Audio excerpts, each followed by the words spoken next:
Kenapa sih Mas? Ini eh, TSM, The Strong Miner. Eh, ini ya Connect kan ini ya. Nah, ini acara eh, ya event-event yang mungkin kalau teman-teman kan sekarang udah tahu banyak event-event Muslim gitu ya, kayak Muslim Life Fair, Hijrah Fest, terus Halal Move dan lain-lain gitu ya. Nah, salah satunya adalah The Strong Miner. Tapi memang segmennya itu mengundang ustadz-ustadz dari luar gitu ya. Kalau yang hari ini itu ada Ustadz Abu Taimiyah, terus sama Syekh Asim nanti. Terus kalau besok itu ada Syekh Ali sama Mufti Meng besok insya Allah ya. Jadi memang secara segmen memang The Strong Miner ini dari setahu saya ya dari 1, 2, 3 tuh ustadz dari luarnya diundang gitu loh. Ada beberapa ustadz-ustadz dari Indonesia juga ada. Nah, kalau tidak salah Antum tadi sempat ngisi acara juga, isi acara apa sih Mas? Iya, tadi sharing-sharing aja sih sebenarnya tadi diajak sama panitia ya, maksudnya Mas boleh nggak kalau untuk diundang untuk sharing di sesi pertama malah gitu ya, sebelum Ustadz Abu Taimiyah. Ya, saya bilang ya udah mudah-mudahan bisa bermanfaat lah ya, mudah-mudahan insya Allah tadi terkait ya soal hijrah, terus soal bisnis sedikit gitu. Lebih ke situ aja sih. Sebentar, cuma setengah jam kok. Iya. Mas melihat ini kan sudah ketiga, kalau nggak salah tahun lalu Antum juga datang yang kedua.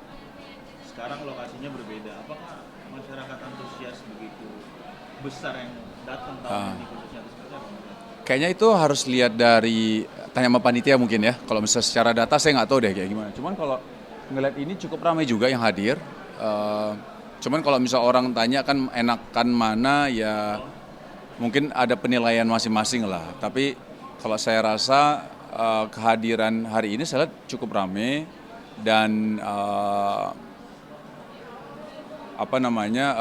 syekhnya juga berbeda kecuali Mufti Meng gitu ya. Jadi saya rasa punya nilai yang punya gaya yang berbeda mungkin ya dengan kita diajar di sini kan. Karena kan Istora sama JCC kan cukup berbeda. Kalau JCC itu rata-rata kan indoor semua. Emang indoor ya kalau JCC ya. Keluarnya cuma buat nunggu mobil kan. Tapi kalau di sini kan ada outdoor, ada indoor. Ya plus minus sih. Plus minus. Mas, update sedikit dong terkait dengan pembangunan masjid di Yokohama sejauh ini sudah sampai mana sih Mas? Alhamdulillah udah groundbreaking ya di sana. Terus itu ada Mas Ari. Terakhir ke sana ya. Oh Mas Ari kesana juga, cuman udah perjalanan kemana gitu kalau nggak salah ya. Tapi kan ada Ustadz Fatih di situ, ada Putri ya, Putri Aryani ya. Ya, Putri Aryani, terus ada beberapa teman-teman yang lain kayak misal kontraktornya segala macam gitu ya. Nah, waktu itu memang sebelum pembangunan ke sana tuh memang sudah ada kita ketemu sama kontraktor Jepangnya. Ada 2 orang waktu itu datang ke Cinta Quran di Bintaro, ngobrol-ngobrol lah kita ya. Poinnya ke situ. Terus akhirnya ya udah memang tanggal kemarin tanggal berapa sih? 2 hari yang lalu ya kalau nggak salah ya. 2 hari apa sehari yang lalu itu groundbreaking sudah dimulai. Ya kita doakan lah. Semoga Allah mudahkan agar terbangun Masjid As-Solihin Yokohama. Masjid ya benar. Berarti sudah mulai pembangunan. Udah mulai pelatakan batu pertama kan berarti kan itu Kemarin kan semacam simbol lah ya. batu pertama. Iya, semacam simbol taruh habis itu kan ya dibangun gitu insya Allah. Dalam waktu dekat Antum ada rencana kesana lagi nggak sih Mas? Karena kan terakhir Rencana sama ya Mas Ari udah kemarin ya. kemarin. Rencana sih pengennya nanti kalau udah kebangun kayaknya lebih biar suasana udah beda, terus pengennya sholat di sana gitu ya. Pengennya kayak gitu sih, pengennya sih ya. Kalau Antum melihat dari antusias masyarakat Muslim di Yokohama sendiri khususnya ketika ada pembangunan ini seperti apa? Pembangunan di Masjid di sana. cukup antusias kalau menurut saya, karena kalau misalnya dilihat dari donasi pertama, walaupun waktu itu targetnya kalau saya lihat agak meleset ya, jadi target kan pingin akhir tahun kemarin, maksudnya 2024 itu pengen terbangun gitu ya, cuman kan qadarullah di Januari baru kan peletakan batu pertamanya.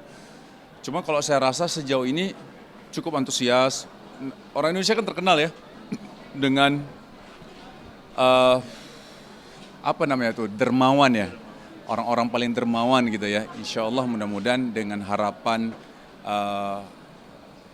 ada satu kebaikan di Jepang yang dimana kita tahu masjid di Jepang ya tidak sebanyak di Indonesia tentunya. Jadi mungkin ini kita bisa membantu mendapatkan pahala untuk saudara-saudara kita di sana, mereka beribadah, ya otomatis insya Allah pahala mengalir kepada yang terlibat lah, insya Allah. Mas, sedikit dong tambahan. Antum sebagai laki-laki yang hobi main bola melihat. Ya.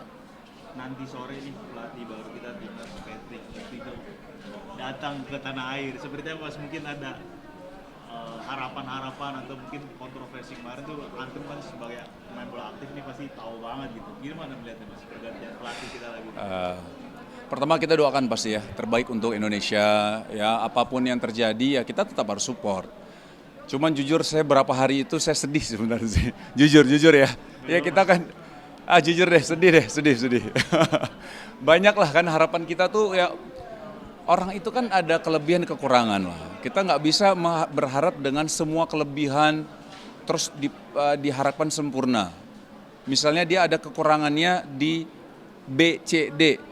Tapi kelebihannya A, E, F, G, H, I, J, K gitu banyak gitu. Jadi jangan dilihat dari kelemahannya dia, keburukannya dia maksudnya ya, secara kalau penilaian gitu. Nah kalau saya sendiri jujur waktu STY dipecat gitu ya, saya sedih saya berapa hari lah cukup inilah gitu, aduh sedih juga ya gitu. Maksudnya apalagi lihat video-video kedekatan STY sama pemain-pemain ya.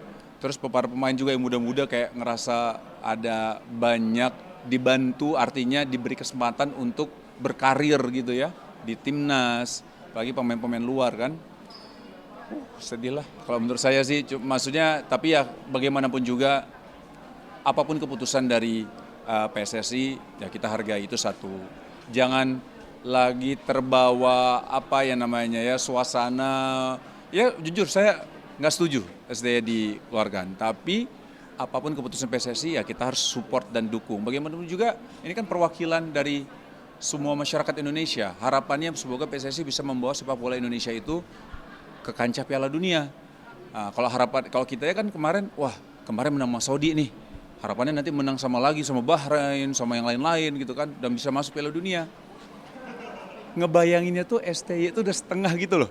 Kebayang nggak sih? Maksudnya udah ada mimpi bareng, terus tiba-tiba ya bismillah masuk Piala Dunia nih. Itu kan ada andilnya STY. Kebayang sedihnya nggak sih? Cuman ya udahlah. Maksudnya nggak mau terlalu ke bawah suasana, ya jalanin aja dan kita support PSSI, pemain. Malah kalau menurut saya nggak usah lah kita menyerang satu sama lain. Ada yang nggak ucapkan perpisahan dianggap bagaimana, itu janganlah. Kasihan lah. Mental pemain kan juga harus dijaga gitu ya. Jadi apapun yang terjadi kita doakan, kita support dengan apa yang bisa kita support. Tetap targetnya insya Allah masuk Piala Dunia. Bismillah. Mas, kalau antum bilang move on, melihat sosok Patrick Kluivert, mungkin antum searching sedikit nggak sih tentang sepak terjauh? Saya jujur kalau pelatihnya, karir kepelatihannya saya kurang tahu ya, maksudnya kurang tahu. Tapi kalau secara pemain, siapa yang nggak tahu Patrick Kluivert lah. Maksudnya kita jujur-jujuran aja, Patrick Kluivert pernah di Ajax, Milan, di Barcelona. Dia ini salah satu striker terhebat, salah satu striker hebat di eranya dia gitu loh. Kita nggak bisa pungkiri itu. Tapi ini kan pelatih ya gitu ya. Nah maksudnya mungkin ada pro kontra di sini. Tapi harapan saya kan ada beberapa ya, kayak misalnya dengan ada Patrick Kluivert ini, nanti para pemain-pemain yang tadinya ada sinyal-sinyal mau dinaturalisasikan, akhirnya karena ada legendnya Belanda, mereka mau akhirnya masuk ke Indonesia. Siapa tahu, misalnya naturalisasi jadi pemain Indonesia gitu ya. Ya mudah-mudahan itu berarti nilai plusnya gitu loh. Tapi yang kekurangannya Allah alam, kita belum tahu karena kan selalu kita melihat dari hasil kan, hasil. Tapi bagaimana juga kita juga lihat nanti permainannya kayak gimana, taktiknya seperti apa, hasilnya kayak gimana. Ya kita lihatlah nantilah. Tapi Mas melihat skuad ke depannya nih, apakah nanti akan ada diaspora atau mungkin kemungkinan besar. Kalau saya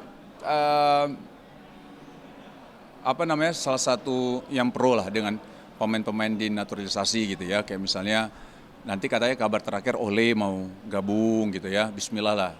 Karena kita butuh striker juga kan. Terus ada beberapa lagi pemain-pemain yang lain. Saya sih berharap dengan banyak pemain naturalisasi, pemain-pemain Indonesia juga punya semangat untuk berkembang. Apalagi ketika latihan bareng, pasti ada ilmu yang didapatkan lah setidaknya. Kemungkinan setidaknya mental. Ketemu sama pemain-pemain yang punya mental biasa bermain di Eropa gitu ya. Itu kan insya Allah akan berbeda gitu. Terus teknik-teknik atau ilmu-ilmu kan bisa ditularkan juga gitu. Sehingga para pemain juga mungkin akan berkembang gitu loh. Nah ini kan harapannya bisa di situ juga gitu loh.